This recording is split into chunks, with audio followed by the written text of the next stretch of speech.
Hello, my name is Teacher Francis at Peekadoodle, and today we are making Play-Doh. Homemade Play-Doh for me is so much better than store-bought Play-Doh because when you make your own Play-Doh, you know what ingredients went into the making. And you feel so much better when your little one tries to get a taste of that Play-Doh, but you know it's almost just like bread dough, and you know it's really safe.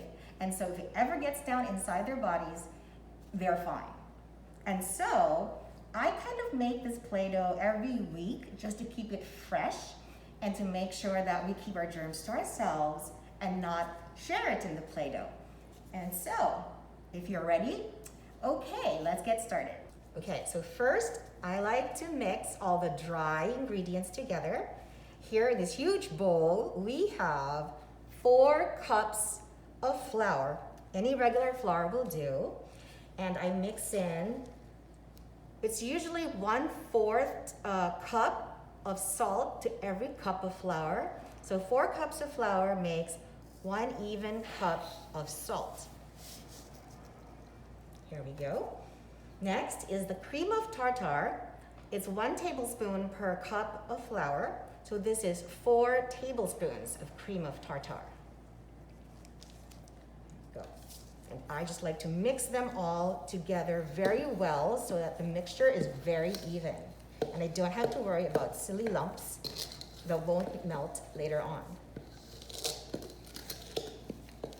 So you mix all the dry ingredients together very well.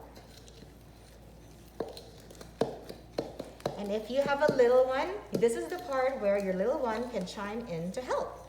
Just mix, mix, mix. When I'm sure that all my dry ingredients have been mixed evenly, next I put in 1 tablespoon of vegetable oil, so per cup. So this is 4 cups of flour, so this is 4 tablespoons of vegetable oil. And just sort of give it a rough mix.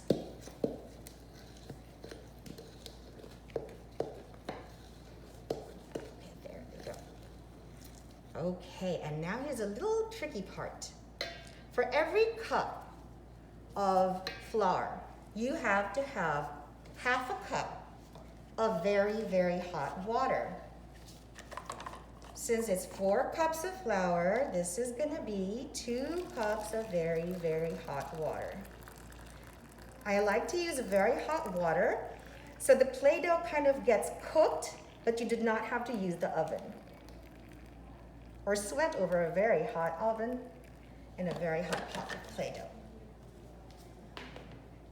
So in the hot water is where I would like to put the food coloring so that it gets distributed evenly as well. Here we go. We're trying to make very, very yellow Play-Doh. I tend to use a lot of food coloring because I love the color of my Play-Doh. Here we go. So as I pour, I try to mix.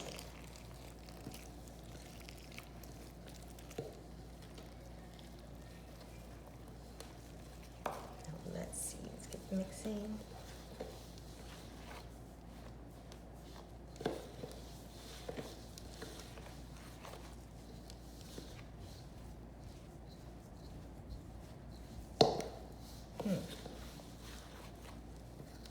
Now it looks like I might just need a little bit more hot water.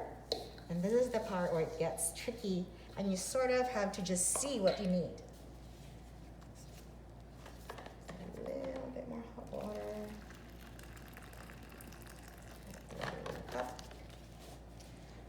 Never hurts to have extra color.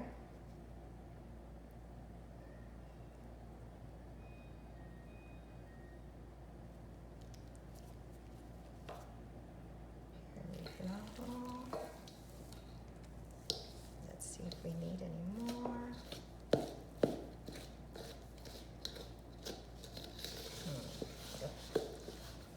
little bit more.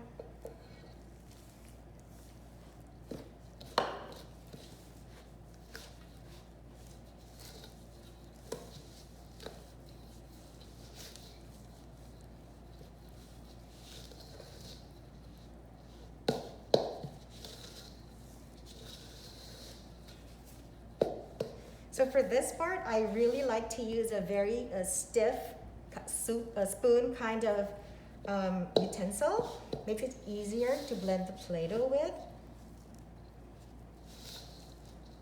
And there's a lot of just mixing semi-dry Play-Doh that takes a lot of muscle. It's quite a great workout.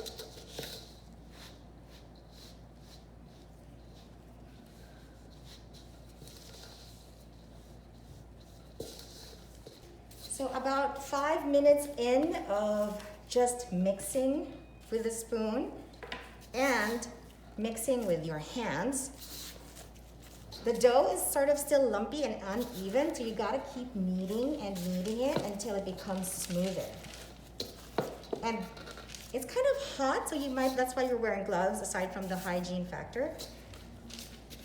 And because the water is hot, it's going to be evaporating while it cooks the Play-Doh, so the amount of water actually becomes less. And this looks like it's gonna make very nice Play-Doh. It doesn't stick to my hands, but it's already getting very soft and very smooth. Just a few more minutes of kneading, kneading, kneading.